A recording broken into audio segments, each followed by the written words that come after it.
السلام علیکم سر. I hope آپ ٹھیک ٹھاک ہوں گے اور ہمیشہ سے آپ کے ساتھ ہمارا ساتھ رہا ہے. دعائیں رہی ہیں, اللہ پاک آپ کو پھر کامیاب کرے اور وی آر ویری ہوپ فل اور ہمیشہ ہم آپ کے ساتھ ہی ہیں. سوال تھوڑا سا عوامی ہے اور بہت چھوٹی سی بات تھی. ہم آئے دن پڑھتے ہیں, دیکھتے ہیں سوشل میڈیا پہ بھی, نیوز میں بھی, جب عدالت کی طرف سے کوئی فیصلہ آتا ہے تو لوگ جس طرح سے شور مچاتے ہیں کہ عدالتوں کے فیصلے صحیح نہیں ہو رہے اور یہ عدالتیں صحیح نہیں کر رہی ہیں, یہ کیا چل رہا ہے سارا کچھ. تو جو عام آدمی ہے اس کے ذہن پہ جو اثر پڑتا ہے, اس کو بھی یہ احساس ہوتا ہے کہ شاید اگر اتنے بڑے بڑے جو لوگ ہیں, I am not talking about Tehreek Insaf, کیونکہ تحریک انصاف کی ہمیشہ سے یہی کوشش رہی ہے کہ انصاف پسند ہی رہیں, لیکن میں جنرل بات کر رہا ہوں. تو وہ جو عام انسان ہے, جو عام لوگ ہیں, ان کا یہ پرسپشن بنتا جا رہا ہے کہ شاید عدالتوں میں صحیح فیصلے نہیں ہو رہے. سو اس پہ اکثر کبھی بات ہوتی ہے تو لوگ ناراض بھی بہت ہوتے ہیں, لیکن میں چاہتا ہوں کہ اس کے بارے میں آپ بھی تھوڑی سی روشنی ڈالیں. دیکھیے, پہلے تو فیصل, کیا ہماری عدالتوں کی اور ہمارا جو جسٹس سسٹم ہے اس کو بہتر ہونا چاہیے, اس میں اصلاحات ہونی چاہیے, بالکل ہونی چاہیے. دیکھیں, کوئی بھی جو مہذب معاشرہ ہے نا, جب تک آپ کے معاشرے کے اندر آپ کی کوالٹی کی جوڈیشری نہیں ہوگی, وہاں انویسٹمنٹ بھی نہیں آتی.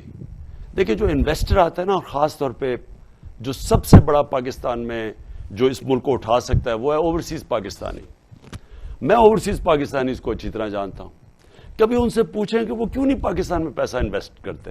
وہ دبئی میں کر دیتے ہیں, کئی ملیشیا میں کر دیتے ہیں, کئی بنگلہ دیش میں بھی چلے گئے, پاکستان میں کیوں نہیں کرتے. وہ سب سے بڑی ایک چیز آپ کو بتائیں گے کہ ان کو کانٹریکٹ انفورسمنٹ کے اوپر اعتماد ہی نہیں ہے, کہ اگر ان کا کانٹریکٹ ہو اور وہ کوئی رینیگ کر جائے تو ان کا پیسہ ڈوب جائے گا. تو ان کو یہ جو ہمارا جسٹس سسٹم ہے, اس کی امپروومنٹ ہمیں چاہیے اگر ہم نے ملک کو اٹھانا ہے. اور یہ کہیں بھی آپ چلے جائیں, رول آف لا جتنا زیادہ ہوگا اتنی زیادہ انویسٹمنٹ آئے گی اس ملک میں. یہ دنیا اٹھا کے دیکھ لیں کہ آپ کے ملک میں ریسورسز ہوں گے بھی نہیں زیادہ, اثاثے بھی نہیں زیادہ ہوں گے ملک کے اندر, لیکن خوشحال ہوگا ملک, کیونکہ ان کا جسٹس سسٹم کام کر رہا ہے. ایک بڑی اچھی سیئنگ ہے ونسٹن چرچل کی, کہ جب وہ پورا حملہ ہو رہا تھا ہٹلر کی فوجوں کا, یورپ فتح کر لیا تھا, جب برطانیہ کو خوف آ گیا تھا کہ کیا ہم بچیں گے بھی یا نہیں, بمباری ہو رہی تھی, تو لوگوں نے جب چرچل سے پوچھا کہ کیا ہم بچ جائیں گے, تو اس نے جواب دیا, کیا ہماری عدالتیں انصاف دے رہی ہیں. انہوں نے کہا دے رہی ہیں. کہتا پھر کوئی طاقت ہمیں نہیں ختم کر سکتی. تو یہ یاد رکھیں, جو جسٹس سسٹم ہے نا, وہ ہے corner stone of a civilised society. اب آ جائیں کہ لوگ مانتے نہیں ہیں فیصلے. دیکھیں, اگر میں کرپٹ آدمی ہوں نا, اور اگر میں نے چوری سے پیسہ بنایا ہے, تو میں کبھی بھی نہیں چاہوں گا کہ آپ کی عدالتیں صحیح معنی میں چلیں, کیونکہ اگر وہ چلیں گی تو میں پکڑا جاؤں گا. ان کی پوری کوشش ہوتی ہے عدالتوں کو متاثر کرنے کی.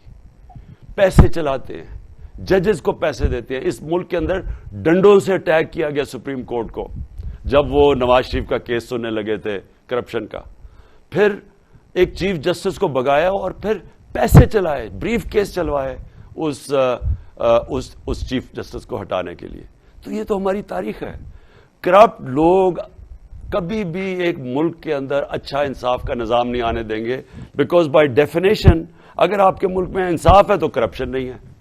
اچھا, اور دوسری چیز کیا ہے کہ وہ پھر جب ان کے خلاف کوئی فیصلہ آتا ہے, اور بڑی کم یہاں طاقتور کے خلاف فیصلہ آیا ہے, تو وہ پھر پوری کوشش کرتے ہیں عدالتوں کو ڈسکریڈٹ کرنے کے لیے.